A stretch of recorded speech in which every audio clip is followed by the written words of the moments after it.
أفضل الكتاب على أفضل العرب والعجم، وجعل لسانه عربيا مبينا. والصلاة والسلام على سيد الأنبياء والمرسلين محمد صلاة الله وسلامه عليه وعلى آله وصحبه ومن تبعهم بإحسان إلى يوم الدين.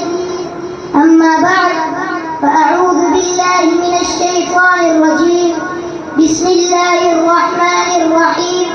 قال سبحانه وتعالى: إنا أنزلناه قرآنا عربيا لعلكم تعقلون.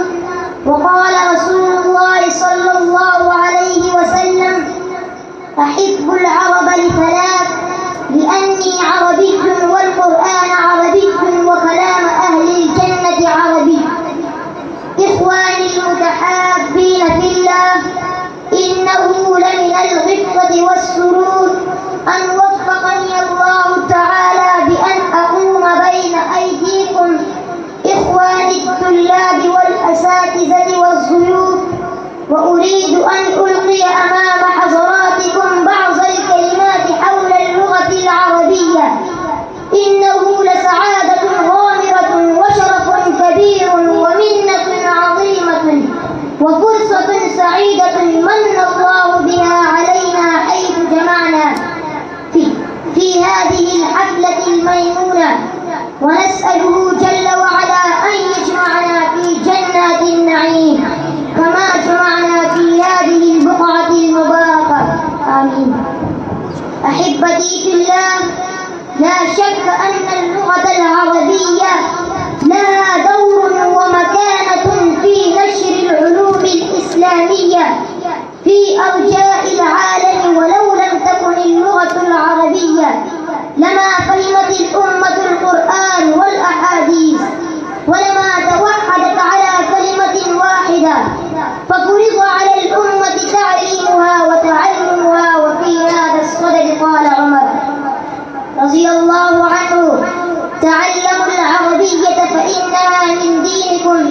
وقال ابن تيمية رحمه الله: العربية من الدين وتعليمها واجب.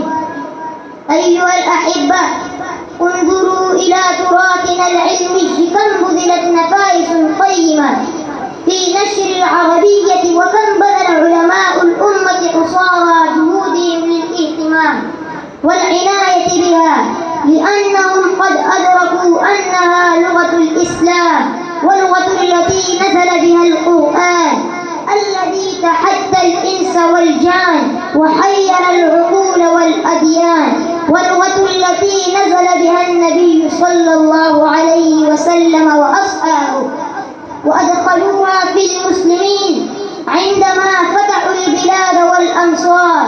لكن سؤال يتطرق في الأذهان: لماذا أصبحت هذه اللغة أجنبية عند المسلمين اليوم؟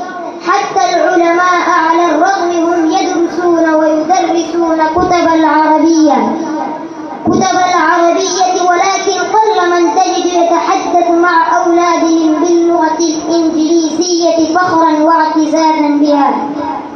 وأخيرا أرجو من جميع الإخوة أن يتعلموا العربية ويعلموها الناس، ويعلموا أبناءهم ونساءهم، ويتحدثوا مع أولادهم